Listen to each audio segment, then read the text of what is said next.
आज वंश रिव्यू में आपका स्वागत है और आज हम आपको 2016 की हॉरर स्लैश थ्रिलर मूवी जिसका नाम हश है के बारे में बताएंगे। स्पॉयलर्स हैं आगे, ध्यान रखें। मैडी यंग एक राइटर है जिसने 13 साल की उम्र में सुनने और बोलने की क्षमता खो दी है। अपने राइटिंग करियर को मजबूत करने की उम्मीद में वह केवल अपनी बिल्ली के साथ जंगल में एक आइसोलेटेड जीवन जी रही है। एक शाम मैडी चुपचाप अपने लिए रात का खाना बना रही होती है जब उसे उसकी सहेली सारा से एक मैसेज मिलता है। सारा मैडी के घर के पास से गुजर रही थी। मैडी उसे आमंत्रित करती है और दरवाजे पर उसका इंतजार करती है और वह अपनी बिल्ली को खिलाती है। सारा सामने के बरामदे में मैडी से मिलती है और सांकेतिक भाषा में मैडी से बात करती है। मैडी सारा को याद दिलाती है कि वह लिप्स रीडिंग कर सकती है, लेकिन सारा साइन लैंग्वेज का अभ्यास करना चाहती है। वह मैडी को एक किताब भी गिफ्ट करती है जो मैडी की ही लिखी होती है और उसकी फेवरेट होती है। सारा मैडी से कहती है कि वह इसे बहुत पसंद करती है और उसकी राइटिंग स्किल की प्रशंसा करती है। वह उससे यह भी पूछती है कि वो कैसे यह सब लिख पाती है। मैडी जवाब देती है कि उसके दिमाग में एक आवाज़ है जिससे वो यह सब लिख पाती है। सारा मैडी की राइटिंग स्किल की तारीफ करती है लेकिन गलत संकेत देती है जिससे मैडी को उसकी गलती पर हंसी आ जाती है। जब वह बात कर रहे होते हैं, घर के अंदर एक जोर का अलार्म बज जाता है। वह इसे देखने के लिए अंदर भागते हैं क्योंकि मैडी ने गलती से खाना ओवन में छोड़ दिया था और इसके बारे में भूल गई। वो फायर अलार्म के बहुत तेज़ होने के लिए सारा से माफ़ी मांगती है और समझाती है कि ऐसा इसलिए है क्योंकि उसे कंपन महसूस करना होता है, इसलिए इसे लाउड रखना ज़रूरी होता है। बाद में सारा ने मैडी को रात के खाने पर आने के लिए इनवाइट किया, लेकिन मैडी ने उसे मना कर दिया क्योंकि उसे काम करना था। सारा फिर घर के लिए निकल जाती है।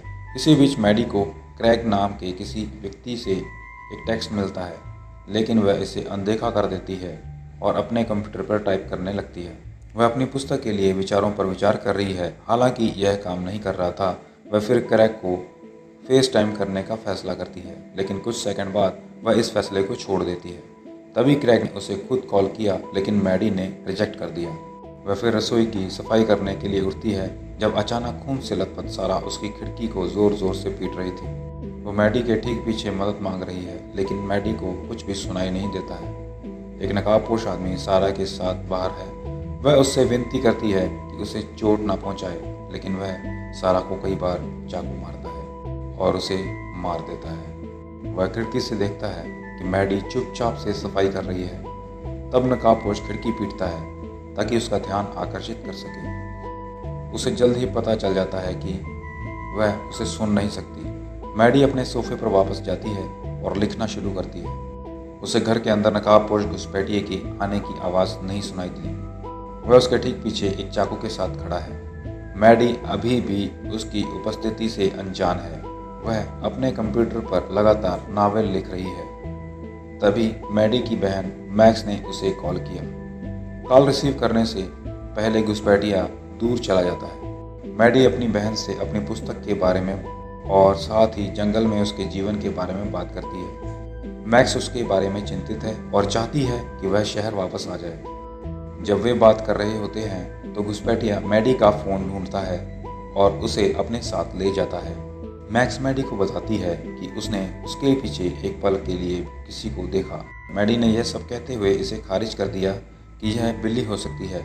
कॉल समाप्त करने के बाद मैडी घर के चारों ओर घूमती है, अपनी बिल्ली की तलाश कर रही है, लेकिन वह नहीं मिली।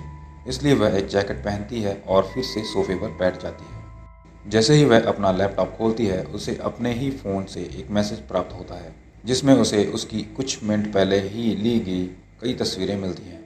उन सब तस्वीरों को आश्चर्य से मैडी देख रही थी कि उनमें से एक तस्वीर देखती है जिसमें वो अपनी बहन से बात कर रही थी और दूसरी तस्वीर में उसकी बिल्ली की तलाश में दिखती है। फिर तभी उसे उसकी एक और तस्वीर मिलती है जिसमें वो ठीक उसी स्थिति में मिलती है जैसे वह सोफे पर बैठी है। यह ऐसा था जैसे कि किसी ने अभी उसकी फ़ोटो खींची और उसे भेजी हो।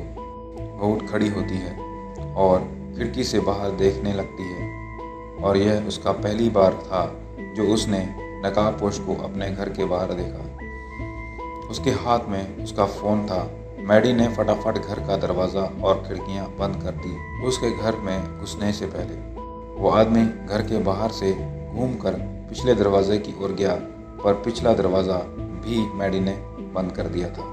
फिर मैडी अपने लैपटॉप पर गई और वहाँ से 911 पर कॉल करने की कोशिश करने लगी ताकि किसी तरह वह मदद बुला सके, लेकिन उस आदमी ने घर की सारी बिजली और नेट कनेक्शन काट दी थी। अब मैडी के पास बाहर निकलने का कोई रास्ता नहीं था।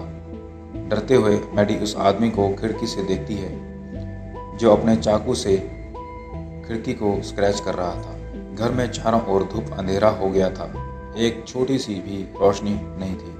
उस आदमी ने मैडी की कार के चारों टायर को पंचर कर दिया ताकि मैडी कहीं भाग ना सके। मैडी यह देखकर पूरी तरह से डर गई थी। उसने अपनी एक लिपस्टिक की मदद से लिखा, किसी को भी नहीं बताएगी क्योंकि चेहरा नहीं देखा है, बॉयफ्रेंड घर पर आ रहा है, प्लीज़ मुझे जाने दो। लेकिन दूसरी तरफ इंट्रूडर ने वह मैसेज देखा और अपना मास्क उतार दिया और कहने लगा, अगर तुम मेरे लिप्स पढ़ सकते हो तो जानो मैं क्या कहना चाहता हूँ। मैडी उसकी मंशा जानकर घबरा गई क्योंकि वह इंट्रूडर मैडी के साथ एक खतरनाक गेम खेलना चाहता था। उसने कहा कि वह किसी भी समय अंदर आ सकता है, पर वह ऐसा तभी करेगा जब मैडी खुद विश करेगी कि वह मरना चाहती है। मैडी समझकर बहुत ज़्यादा डर गई, लेकिन उसने किसी तरह खुद को संभाला और अपने किचन में जाकर नाइफ और एक हैमर उठा लिया। फिर वह अपने रूम में चली गई और डोर को पूरी तरह बंद कर दिया। साथ ही उसने खिड़कियों पर पर्दे डाल दिए। वह डरते डरते एक कॉर्नर में बैठ गई। तभी अचानक एक साया खिड़की पर नजर आया जो खिड़की पर दस्तक दे रहा था। मैडी ने ध्यान दिया कि यह खूनी हाथ है। वो धीरे से उठी और उसने इंट्रूडर को देखा जो सारा की डेड बॉडी को पकड़े हुए था। वो उस कमरे से बाहर भाग गई और फर्श पर सिसकने लगी। तभी अचानक उसे याद आया कि सारा की जेब में उसका फ़ोन है। यह उसके लिए चांस था किसी से मदद मांगने का। मैडी ने एक पल सोचा कि वो अपनी कार की चाबी से कार के अलार्म को ट्रिगर करेगी जिससे वो आदमी डिस्ट्रैक्ट हो जाएगा। वो ठीक ऐसा ही करती है। फिर वो भाग जाती है अपने रूम की तरफ सारा का फ़ोन लेने के लिए खिड़की से, पर सारा की डेड बॉडी बहुत दूर पड़ी होती है। जल्दी से उस तक उसका पहुंचना और मुश्किल था। उस आदमी ने उसे देख लिया और भागकर उसकी तरफ आने लगा, बट थैंकफुली वो जल्दी से अंदर आ गई। वो खिड़की को खोलने की कोशिश करने लगा और मैडी खिड़की को बंद करने की कोशिश करने लगी। इसी बीच मैडी के हाथ में हैमर आ गया और उसने हैमर को उस आदमी को मार के इतना समय ले लिया जिससे वो खिड़की को बंद कर सके।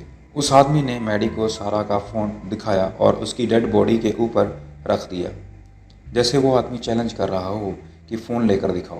उसने सारा का नेकलेस अपने पास रख लिया। मैडी भी धीरे से वहाँ से उसके सामने से हट गई और उस रूम से बाहर आ गई। वो आदमी पीछे से खिड़की को ठोकने लगा। अब मैडी अपने लिविंग रूम में थी जब उसने देखा कि वो आदमी घर के चारों तरफ घूम रहा है। फिर वो आदमी घर के पीछे की ओर चला गया।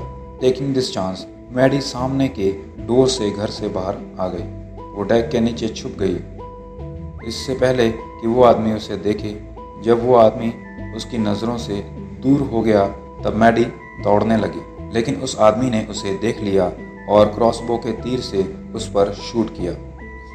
थैंकफुली वो मिस हो गया और मैडी बच गई। जैसे तैसे मैडी घर के अंदर वापस आ गई। मैडी सीढ़ियों पर चढ़ने लगी ताकि वो ऊपर के विंडो से भाग सके। वो खिड़की से बाहर रूफ पर आ गई और एक टॉर्च लाइट से उस आदमी को डिस्ट्रैक्ट करने की कोशिश करने लगी, पर उसका प्लान फेल हो गया। उस आदमी ने उसे देख लिया और क्रॉसबो के तीर से उसे दोबारा से हिट किया। इस बार वह तीर उसके पैर में लग गया। अब मैडी रूफ के ऊपर बुरी तरह से घायल थी और इंट्रूडर ऊपर की तरफ चढ़ने लगा ताकि वो उसको पकड़ सके। जैसे वह टॉप पर पहुंच गया, मैडी ने उसे धक्का दे दिया और उसका क्रॉसबो छीन लिया। वो उसके तीर से उसे हिट करना चाहती थी, लेकिन वो आदमी ऊपर की तरफ चढ़ने लगा। मैडी भी जल्दी से खिड़की से अंदर आ गई और उसे बंद कर दिया। अब उसके पास क्रॉसबो है, लेकिन उसके पैर से बहुत सारा खून निकल रहा है। मैडी रो रही है, साथ ही वो अपने जख्मों पर मेडिसिन लगा रही है। अब वो उस क्रॉसबो का इस्तेमाल सीख रही है। इंट्रूडर उसे खिड़की से देख रहा था, लेकिन मैडी इस बारे में नहीं जानती थी। तभी किसी ने मैडी के फ्रंट डोर पर नॉक किया। ये सारा का बॉयफ्रेंड था जो सारा के लिए वहाँ आया था। उसने मैडी के लिपस्टिक से लिखा हुआ शब्द पढ़ लिया जो सामने शीशे पर लिखा हुआ था। मैडी सारा के बॉयफ्रेंड जॉन की आवाज़ नहीं सुन सकती थी, लेकिन वो आदमी उसकी आवाज़ सुन रहा था। जब जॉन ने आवाज़ लगाई पर किसी ने आवाज़ नहीं दी तो इस पर जॉन पुलिस को फ़ोन करने लगा। ठीक तभी वो इंट्रूडर अपने आप को पुलिस ऑफिसर बोलकर वहाँ पर आ गया और उसने उसे फ़ोन करने से मना कर दिया। उसने एक कहानी बनाई कि वो शेरिफ से बात कर रहा है और उसने उसका फ़ोन लेने के लिए कहा। जब उसने जॉन का फ़ोन ले लिया, इसी बीच उसके हाथ से सारा का नेकलेस गिर गया। यह देखकर जॉन को उस पर शक हो गया और वो उसे बात करने लगा। इसी बीच मैडी क्रॉसबो से शूटिंग करना सीख रही थी। जॉन ने बताया आदमी को कि एक स्पेयर चाबी इस डॉग के नीचे है और सोचने लगा एक प्लान जिससे वो उसे हिट कर सके। जब उस आदमी का ध्यान जॉन की तरफ से हट गया, तभी मैडी डोर को ठोकने लगी। इसी बीच उस आदमी को मौका मिल गया क्योंकि इस आवाज़ से जॉन डिस्ट्रैक्ट हो गया था। उस आदमी ने जॉन की गर्दन पर स्टैब कर दिया। जॉन लड़ने के लिए तैयार था, लेकिन उस आदमी ने जॉन को एक और बार स्टैब कर दिया उसके पैर पर। जॉन ने उसे धक्का दिया और उसे नीचे गिरा दिया। जॉन ने फिर मैडी को कहा कि वो यहाँ से भाग जाए। अब मैडी भी इमेजिन करने लगी कि वो घर के पीछे से भाग रही है, पर उस आदमी ने उसे पकड़ लिया और उसे कई बार उसके सिर पर मारा। वो घबरा गई यह सब सोचकर। उस आदमी ने जॉन को मार दिया। मैडी भी समझ गई थी कि यहाँ से निकलने का उसके पास कोई रास्ता नहीं है। जैसे ही वो बाहर निकलेगी, वो आदमी उसे मार देगा। मैडी वहीं अपने लिविंग रूम में बैठ गई और अपने दिमाग में बहुत सारे आइडियाज़ यहाँ से बचने के लगाने लगी। क्योंकि वो एक अच्छी राइटर थी, वो जल्दी समझ गई कि यहाँ से बच निकलना मुश्किल है।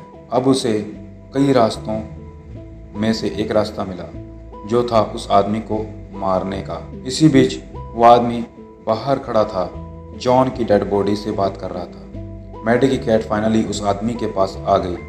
अब जैसे ही वो आदमी उस बिल्ली को मारने वाला था, उसी समय उसके कंधे पर तीर आकर लगता है। अब मैडी घर से बाहर आ गई थी उस आदमी पर हमला करने के लिए। इसी बीच वो दोबारा से घर में पीछे की ओर चली जाती है, पर उसका एक तीर बाहर ही गिर जाता है। जैसे ही वो उसे उठाने बढ़ती है, वो आदमी उसे स्लाइडिंग डोर को उसके हाथ पर दे मारता है और अपने पैर से उसके हाथ को कुचलने लगता है। वो धीरे से अपने खून से लथपथ हाथ को अंदर करती है और डोर को लॉक कर देती है। वो आदमी उसे देख रहा था, दर्द में फ्लोर पर गिरकर रोते हुए। अब उसने उस तीर को भी तोड़ दिया था जो वो लेना चाहती थी। अब वो डराने लग गया कि वो अंदर आएगा। मैडी खड़ी हो गई और अपने खून से शीशे पर लिखने लग गई। उसने लिखा जल्दी आओ और अंत में लिखा डरपोक। यह पढ़कर उस आदमी को गुस्सा आ गया और वो किसी सामान से डोर के शीशे को तोड़ने लगा। इसी बीच मैडी अपने लैपटॉप पर डिस्क्रिप्शन लिखने लग गई और साथ ही उसने अपने फैमिली के लिए एक मैसेज लिखा जिसमें उसने लिखा कि वो लड़ाई में मारी गई। फिर वो बाथरूम में चली गई और लॉक लगा दिया। चाकू के साथ वो उस आदमी का इंतज़ार कर रही थी ताकि उसका मुकाबला कर सके, पर वो आदमी उसके पीछे ही बैठा हुआ था। मैडी सुन नहीं सकती थी, पर अपनी गर्दन के पीछे उसकी सांसों को महसूस कर लेती है। जैसे ही वो आदमी उस पर अटैक करने वाला था, उसे पहले ही मैडी उसे अपने चाकू से स्टैब कर देती है। फिर वो तुरंत वहाँ से भागकर किचन में छुप जाती है। वो आदमी उसके लिए पीछे पीछे आता है, पर तभी मैडी इंसेक्टिसाइड से उसकी आंखों पर स्प्रे कर देती है। इसके साथ ही वो फायर अलार्म शुरू कर देती है। इस सब के बाद भी वो आदमी गिव अप नहीं करता है और मैडी पर अटैक करता है। कई बार अपनी लातों से मैडी पर किक करता है। इस सब स्ट्रगल के दौरान मैडी को अपनी पूरी लाइफ का फ्लैशबैक उसकी आंखों के सामने नज़र आता है। उसे याद आती है अपने बचपन की और अपने परिवार की वो तस्वीरें। वो जैसे तैसे कॉक्सक्रो को उस आदमी की गर्दन पर स्टैब कर देती है। जहाँ पर मैडी ने स्टैब किया था, वहाँ से उस आदमी के खून की धारा फूट पड़ती है। और फाइनली वो आदमी मर जाता है।